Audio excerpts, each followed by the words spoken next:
ಇವತ್ತು ನಾನು ಫ್ರೆಶ್ ಆಗಿರೋ ಈಗ ಬೀನ್ಸ್ ಬರ್ತಾ ಇದೆಯಲ್ಲ ಆ ಬೀಜದಲ್ಲಿ ರಾಜ್ಮಾ ಕರಿ ಹೇಗೆ ಮಾಡೋದು ತೋರಿಸ್ಕೊಡ್ತಾ ಇದ್ದೀನಿ.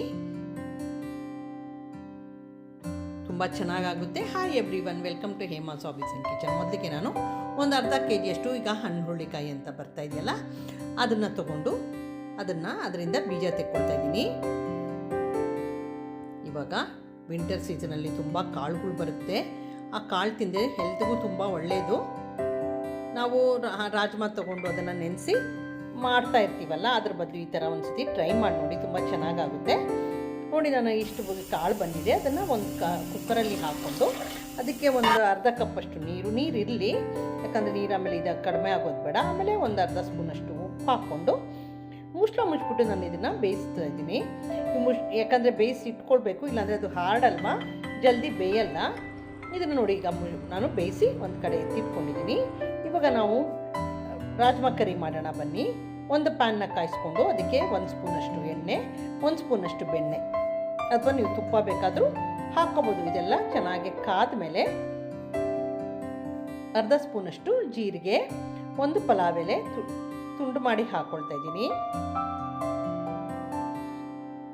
ಇವಾಗ ನಾನು ಸಣ್ಣಗೆ ಕಟ್ ಮಾಡಿರೋ ಒಂದು ದೊಡ್ಡ ಈರುಳ್ಳಿ ತೊಗೊಂಡಿದ್ದೀನಿ. ನೀವು ಚಿಕ್ಕದಿದ್ರೆ 2 ತಗೊಳ್ಳಿ, ಬಟ್ ಈರುಳ್ಳಿ ಜಾಸ್ತಿ ಹಾಕ್ಕೊಂಡ್ರೆ ತುಂಬ ಚೆನ್ನಾಗಾಗುತ್ತೆ. ಈಗ ಈರುಳ್ಳಿ ಚೆನ್ನಾಗಿ ಫ್ರೈ ಆಗಬೇಕು. ಆಲ್ಮೋಸ್ಟ್ ಲೈಟ್ ಬ್ರೌನ್ ಕಲರ್ ಬರೋವರೆಗೂ 1-2 ರಿಂದ 3 ನಿಮಿಷ ಆಗುತ್ತೆ. ಅಲ್ಲಿವರೆಗೂ ಇದನ್ನು ಫ್ರೈ ಮಾಡ್ಕೊಳ್ಳಿ. ನೋಡಿ, ಸ್ವಲ್ಪ ಲೈಟ್ ಬ್ರೌನ್ ಕಲರ್ ಆಗಿದೆ ಅಲ್ವಾ. ಇವಾಗ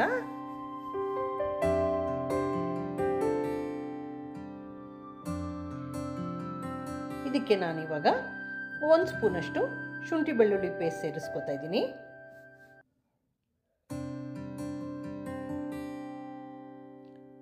ಅದರದ್ದು ಹಸಿ ವಾಸನೆ ಹೋಗೋವರೆಗೂ ಒಂದ್ಸತಿ ಚೆನ್ನಾಗಿ ಫ್ರೈ ಮಾಡ್ಕೊಂಬಿಡೋಣ. ಆಮೇಲೆ ಇವಾಗ ನಾನು 2 ಟೊಮ್ಯಾಟೊ ತೊಗೊಂಡು ಅದನ್ನು ಸಣ್ಣದಾಗಿ ಚಾಪರಲ್ಲಿ ಚಾಪ್ ಮಾಡ್ಕೊಂಡಿದ್ದೀನಿ. ನೀವು ಬೇಕಾದ್ರೆ ಮಿಕ್ಸಿ ಜಾರಲ್ಲಿ ಬೇಕಾದ್ರೂ ಇದನ್ನು ಪೇಸ್ಟ್ ಮಾಡ್ಕೊಬೋದು. ಅದನ್ನು ಚೆನ್ನಾಗಿ ಇವಾಗ ಟೊಮ್ಯಾಟೊ ಚೆನ್ನಾಗಿ ಬೇಯಿಸ್ಕೊಳ್ಳೋಣ, ಹಸಿ ವಾಸನೆ ಇರಬಾರ್ದು. ಯಾವಾಗಲೂ ಮಸಾಲೆ ಪದಾರ್ಥ, ಈರುಳ್ಳಿ ಆಗಲಿ ಟೊಮ್ಯಾಟೊ ಆಗಲಿ ಚೆನ್ನಾಗಿ ಬೆಂದರೆ ಟೇಸ್ಟ್ ಕೂಡ ಮಾಡೋ ಅಡುಗೆಗೆ ತುಂಬ ಚೆನ್ನಾಗಾಗುತ್ತೆ. ಅದಾದಮೇಲೆ ಒಂದು ಅರ್ಧ ಸ್ಪೂನಷ್ಟು ಉಪ್ಪು, ಅರಿಶಿನ, ಜೀರಾ ಪೌಡರ್, ಪೆಪ್ಪರ್ ಪೌಡರ್, ಧನಿಯಾ ಮತ್ತು ರೆಡ್ ಚಿಲ್ಲಿ ಪೌಡರ್ ಇವಿಷ್ಟು ಹಾಕ್ಕೊಂಡು ಮಿಕ್ಸ್ ಮಾಡ್ಕೊಂಬಿಡೋಣ. 1-2 ನಿಮಿಷ ಇದೇ ಊರಿನಲ್ಲಿ ಸ್ವಲ್ಪ ಮೀಡಿಯಮ್ ಊರಿನ ಇಟ್ಕೊಳ್ಳಿ, ಚೆನ್ನಾಗಿ ಫ್ರೈ ಮಾಡಿಕೊಂಡು ನೋಡಿ ಈ ಥರ. ಆಮೇಲೆ ಒಂದು ಸ್ವಲ್ಪ ನೀರು ಹಾಕ್ಕೊಳ್ಳಿ. ನಾನೊಂದು 2 ರಿಂದ 3 ಸ್ಪೂನಷ್ಟು ನೀರು ಹಾಕ್ಕೊಂಡು ಒಂದ್ಸತಿ ಮಿಕ್ಸ್ ಮಾಡಿಕೊಂಡು ಇವಾಗ ಇದನ್ನು ಮುಚ್ಚಿಬಿಟ್ಟು ಎಣ್ಣೆ ಮೇಲ್ಗಡೆ ತೇಲೋವರೆಗೂ ಬೇಯಿಸ್ಕೊತಾ ಇದ್ದೀನಿ. ಯಾವಾಗಲೂ ಮಸಾಲೆ ಚೆನ್ನಾಗಿ ಬೇಯಬೇಕು. ನೀವು ಯಾವುದೇ ಕರಿ ಮಾಡಬೇಕಾದ್ರೆ, ರುಚಿ ಆಗಬೇಕಂದ್ರೆ ಇದು ತುಂಬ ಇಂಪಾರ್ಟೆಂಟ್ ಸ್ಟೆಪ್. ಆಮೇಲೆ ನೋಡಿ, ಇವಾಗ ಚೆನ್ನಾಗಿ ಎಣ್ಣೆ ಎಲ್ಲ ತೇಲ್ತಾ ಇದೆ. ಈ ಗ್ರೇವಿನ ನೀವು ಯಾವ ತರಕಾರಿಗೆ ಬೇಕಾದ್ರೂ ಹಾಕ್ಕೊಂಡು ಮಾಡ್ಕೋಬೋದು. ಬಟ್ ನಾನು ಈಗ ಬೇಯಿಸಿಟ್ಕೊಂಡಿದ್ದೀವಲ್ಲ ರಾಜ್ಮಾ, ಅದನ್ನು ಹಾಕ್ಕೊಳ್ತಾ ಇದ್ದೀನಿ.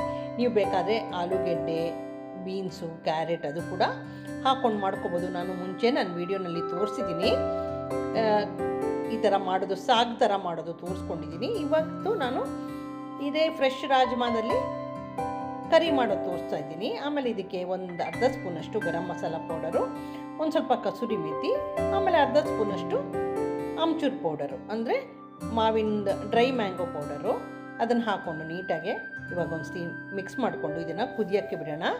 ನೋಡಿ, ಚೆನ್ನಾಗಿ ಕುದೀತಾ ಇದ್ದಾಗ ನಾನು 1 ಸ್ಪೂನಷ್ಟು ಕ್ರೀಮ್ ಹಾಕ್ಕೊಂಡಿದ್ದೀನಿ.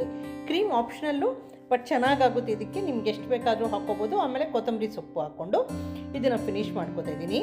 ಯಾರೆಲ್ಲ ನೋಡ್ತಾ ಇದ್ರು, ಇಷ್ಟ ಆಗಿದೆ ಲೈಕ್ ಮಾಡಿ, ಕಾಮೆಂಟ್ ಮಾಡಿ, ಶೇರ್ ಮಾಡಿ. ಈ ರೆಸಿಪಿ ಟ್ರೈ ಮಾಡಿ ನೋಡಿ. ಇವಾಗ ನಾನು ಚಪಾತಿ ಜೊತೆ ಸರ್ವ್ ಮಾಡ್ತಾ ಇದ್ದೀನಿ. Thank you for watching my